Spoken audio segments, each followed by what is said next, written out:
अब देखो, एक पत्नी ये है जो अपने पति के लिए भागवत सुन रही है, सुनवा रही है, और एक पत्नी अब वो है जो हनीमून बहाने ले गई और अपने पति को मरवा दिया। ये केवल ये घटना ऐसी नहीं है कि वो लड़की ने अपने पति को मरवा दिया। ये कथा ये बताती है कि देखो उस आदमी की क्या गलती थी, उस मर्द की क्या गलती थी। उसने तो बेचारे अपनी पत्नी ने जो कहा कि वहां चलना है तो उसने मना नहीं किया, चलो तुम्हें घुमा के, उसने ही प्लान बनाया कि अपने को वहां घूमने चलना है। और सोचो कि वो महिला जिसने पति को मारने का प्लान बनाया, वो विवाह के पहले वहां जा चुकी थी और पूरा घूम के आ चुकी थी, देख के कि कहां कहां कैसे खड़ा करके कैसे धक्के मारना, कैसे मतलब मारने की पूरी प्लानिंग कर चुकी थी। और शादी के बाद अपने पति को ले गई। राजा नाम था उसके पति का, राजी नाम है, राजा रघुवंशी। ले गई और वो देखो अब उस पति की क्या गलती थी बेचारे की। पति ने तो भरोसा किया ना भाई, कौन पत्नी अपने पति को, कौन सोच सकता है कि पत्नी मरवा देगी हमें। यदि ये विश्वास समाप्त हो जाए तो पूरी प्रकृति हिल जाएगी। यदि ये विश्वास समाप्त हो जाए तो ये पृथ्वी में भूचाल आ जाएगा। अरे दूसरा कोई मार के चला जाए तो आश्चर्य नहीं, दुश्मन मारे, आतंकवादी मारे तो आश्चर्य नहीं। वो तो मारने ही आए हैं। अभी आतंकवादी आए और जात पूछ के हिंदू हो के नहीं, मार के चले गए। उनसे तो उम्मीद क्या कर सकते थे भाई, वो तो मारने ही आए थे, वो तो आतंकी थे। पर तुम तो अर्धांगिनी थी, साथ जीने मरने की कसम खाई, और आपने शादी के महीने भर के भीतर अपने पति को आपने मौत के घाट उतार दिया, केवल इसलिए कि आपको कोई दूसरा लड़का पसंद है। तो जब पसंद ही था तो विवाह उसी से करती, फिर इसे बीच में बर्बाद करने की क्या जरूरत थी। उसकी तो जिंदगी खत्म, बेचारे को मार ही दिया। उसके माँ बाप के साथ क्या गुजर रही होगी, उस आदमी की क्या गलती थी। क्या विश्वास करना इतना बुरा है? फिर कौन किस पर भरोसा करेगा।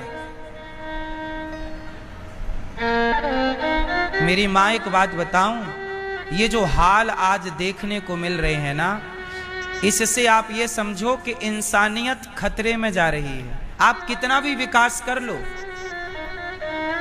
लेकिन मानसिकता का तो विनाश ही हो रहा है। हाँ या ना?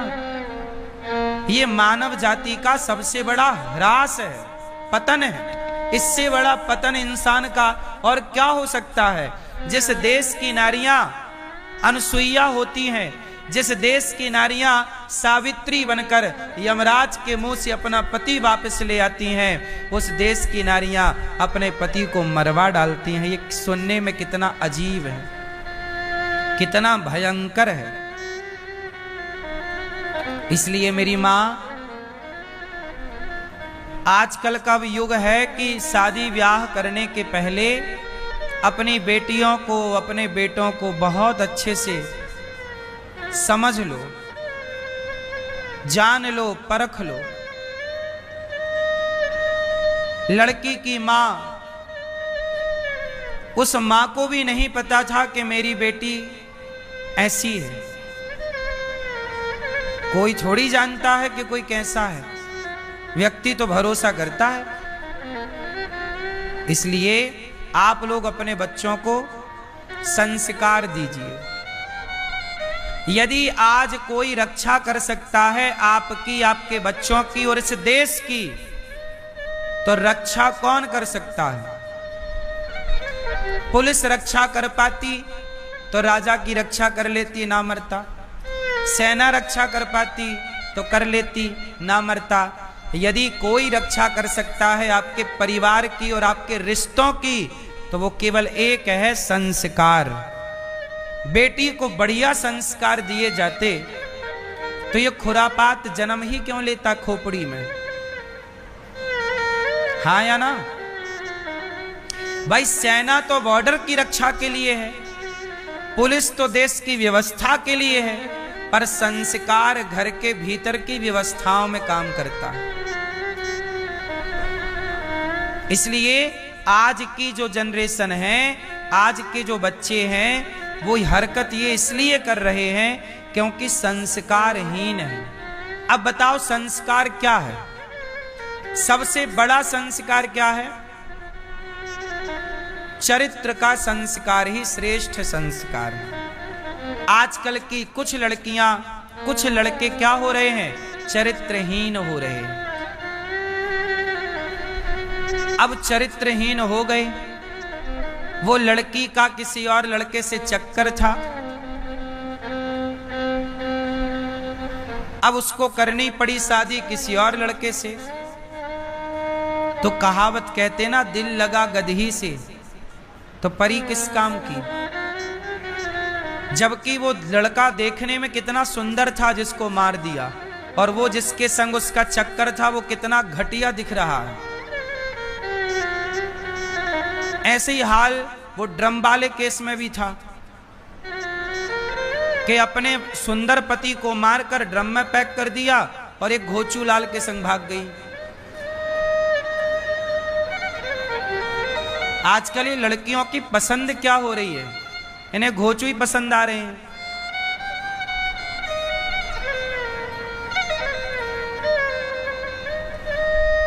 हाँ या ना?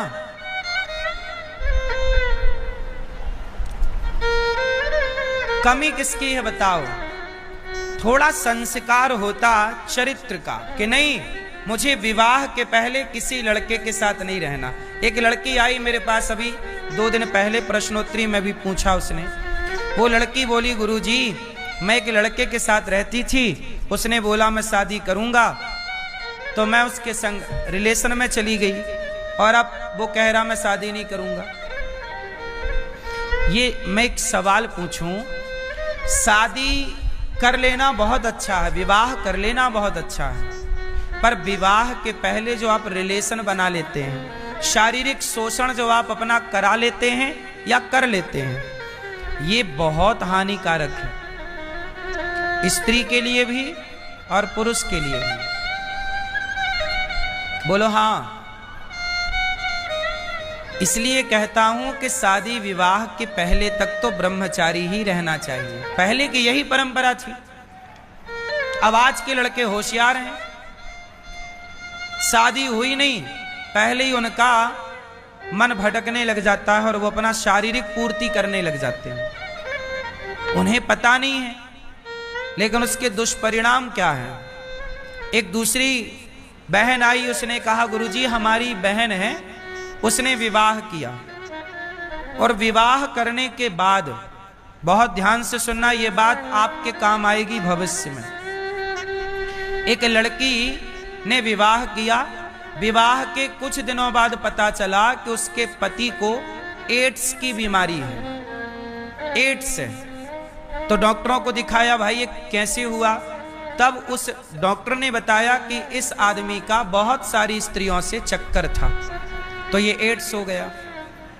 अब आज के लड़के लड़कियां जो लिव इन में रह रहे हैं, क्या है ये लिव इन ही एक प्रकार का एड्स है। ये लिव इन अपने आप में क्या है? एड्स है। ये अपने आप में एक बीमारी है, ये लिव इन है या नहीं? कोई भी लड़की शादी के पहले पराये पुरुष के बारे में ना सोचे, और कोई भी लड़का ऐसे संस्कार दो आप कि आपकी बेटी विवाह के पहले सोचे ही ना पराये के बारे में, और लड़का भी पराये नारी के बारे में विवाह के पहले सोचे ही ना, तो फिर देखो कोई संबंध, कोई रिश्ता कभी टूट ही नहीं सकता। गलतियां ये हो गई कि आपने अपनी जड़ों को काट दिया। सनातन की जड़ क्या है? बोलो। सनातन की जड़ है चरित्र। राम चरित्र सुनवे को रसिया राम लखन सीता मन। राम कैसे हैं? चरित्रवान।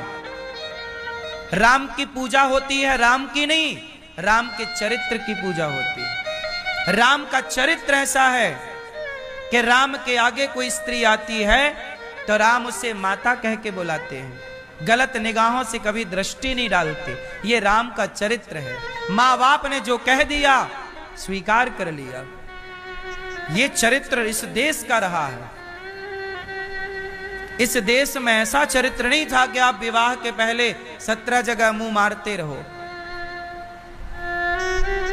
हाँ या ना? ऐसे में तो इस देश का ह्रास हो जाएगा, हमारा अस्तित्व खत्म हो जाएगा। हमारा अस्तित्व किसकी वजह से है?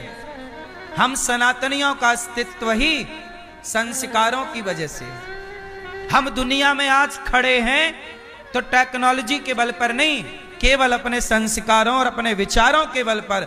ऐसा विचार जिस विचार को दुनिया फॉलो करती है, वसुधैव कुटुंबकम, इस विचार को दुनिया फॉलो करती है।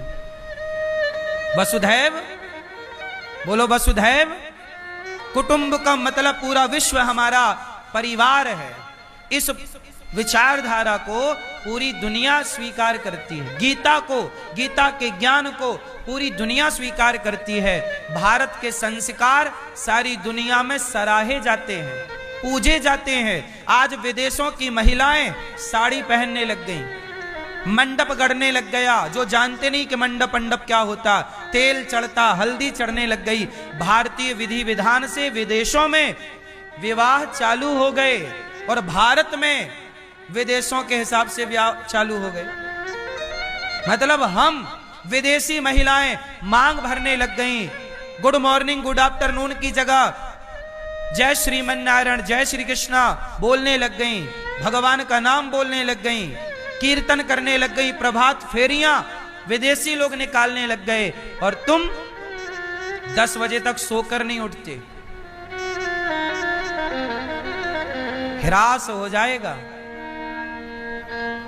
पूरी दुनिया में 52 देश हैं, 52 से ज्यादा कंट्री हैं जो मुस्लिम कंट्री है। 206 देश हैं इस धरती पर लगभग, कुछ कम ज्यादा हो तो आप देख लीजिएगा। मैंने जब जीके पढ़ा तब 206 थे, अब कुछ घट बढ़ गए हो तो आप जानो। 206 देशों में एक भी देश ऐसा नहीं है जो हिंदू राष्ट्र हो। अभी मैं एक जगह गया तो मैंने वहां देखा कि वहां छोटे छोटे बच्चे खेल रहे थे। सारे बच्चे मुसलमानों के थे। कोई बच्चा 8 साल का था, कोई 10 साल का था, कोई 12 साल का, कोई 15। छोटे छोटे बच्चे कॉलोनी के, वहां मुस्लिम बाहुल्य क्षेत्र था तो एक खेत पर सारे बच्चे खेल रहे थे। 5 साल का बच्चा भी वहां था और 8 साल का और 12 साल का। मैंने देखा कि लगभग वहां पर 30-40 बच्चे थे। मैंने दूर से देखा, वो सारे बच्चों के सिर पर टोपी थी, जबकि बच्चे कोई 5 साल का था, कोई 10 साल का, कोई 15 साल का। सारे बच्चों के सिर पर टोपी थी। बोलो हाँ। खेल रहे थे, जबकि वो क्रिकेट खेल रहे थे, खेल रहे बच्चे हैं, खेल रहे थे। सबके माथे पर टोपी थी। पर तुम बताओ कि तुम्हारे बच्चे के माथे पर तिलक है, गले में तुलसी की माला है, तुम्हारे बच्चे के मुंह पे भगवान का नाम है, गीता का श्लोक है। कैसे तुम्हारा विकास होगा? तुम्हारी संस्कृति का विकास कैसे होगा? माथे पर तिलक लगाओ। हिंदू हो तो हिंदू की तरह रहो। मुसलमान का बच्चा तो नमाज पढ़ता है, तुम्हारा बच्चा गीता कब पढ़ता है? तो मुसलमानों के कंट्री हैं 52, आज 52 कंट्री है। मुझे विश्वास है कि उनकी 70 कंट्री भी हो सकती हैं, उनकी 100 कंट्री भी हो सकती है, क्योंकि वो अपने धर्म के लिए बड़े कट्टर हैं। वो अपने धर्म को प्यार करते हैं, अपनी मजहब को बड़ा प्यार करते हैं। लेकिन तुम कहां प्यार करते हो? कहां तुम्हारे बच्चे गीता से प्यार कर रहे हैं? भगवान को गाली और देते हैं, अरे भगवान भगवान कुछ नहीं होता। मुसलमान कभी नहीं कहता कि अल्लाह वल्लाह कुछ नहीं होता। पर हिंदू 1000 मिल जाएंगे जो टीवी डिबेटों में बैठ करके हैं, पता नहीं हिंदू हैं कि भी नहीं, पर वो गाली भगवान को देते हैं। बोलो हाँ। इससे क्या होगा? आपका ह्रास हो जाएगा। जो व्यक्ति अपने संस्कारों को नहीं फॉलो करता, जो अपने आदर्शों पर नहीं चलता, बर्बाद हो जाता है। हिंदुओं के पतन का सबसे बड़ा कारण है कि हिंदू अपने सनातन संस्कृति को लेकर कट्टर नहीं है। मैं कहता हूं मुसलमान को कट्टर होना चाहिए अपनी संस्कृति को लेकर, ईसाई को भी कट्टर होना चाहिए अपनी संस्कृति को लेकर, लेकिन हिंदुओं को भी कट्टर होना चाहिए अपने संस्कृति और संस्कारों को लेकर। कोई समझौता नहीं होना चाहिए। कट्टरता नहीं होगी। कट्टरता का मतलब ये नहीं कि आप किसी को मार डालो, मारने की कट्टरता नहीं, गीता पढ़ने की कट्टरता हो, ईश्वर के प्रति श्रद्धा की कट्टरता हो, ज्ञान को जानने की कट्टरता हो, अपने धर्म का पालन करने की कट्टरता हो, राम नवमी कृष्ण जन्माष्टमी मनाने की, एकादशी व्रत करने की कट्टरता हो कि करेंगे। आज देखो बकरीद आती है ना, ईद आती है, तो भारत में मुसलमान कहीं भी काम कर रहा हो, कितना भी महंगा काम कर रहा हो, छोड़ करके अपने घर चला जाता है। साहब 3 दिन काम नहीं करेंगे हम, हमारा त्योहार है, बकरीद आने वाली है। लेकिन हिंदू कहां बोलता है कि आज एकादशी आ रही है भैया, आज हम भगवान का चिंतन करेंगे, आज हम काम नहीं करेंगे, एकादशी है, भगवान का भजन करेंगे, आज पूर्णिमा है, चलो आज हम काम करेंगे। नहीं, हिंदुओं के अंदर कोई कट्टरता नहीं है। वो जानते नहीं कब एकादशी आई, कब चली गई, लेकिन उन्हें पता है, छोटे बच्चे को भी पता है कब बकरीद आने वाली है। सारे मुसलमान संगठित हैं, एक आवाज में दौड़ जाते हैं, पर तुम हिंदू आपस में लड़ते रहो जातियों के नाम पर। सिर्फ लड़ना है आपको, यही पतन का कारण है। याद रखो कश्मीर को सारे पंडित खदेड़े गए थे, आज तक नहीं बस पाए। बोलो हाँ। सरकार कोशिश कर रही है बसाने की, नहीं बस पा रहे हैं। कश्मीर वही था जो हिंदुओं की भूमि थी,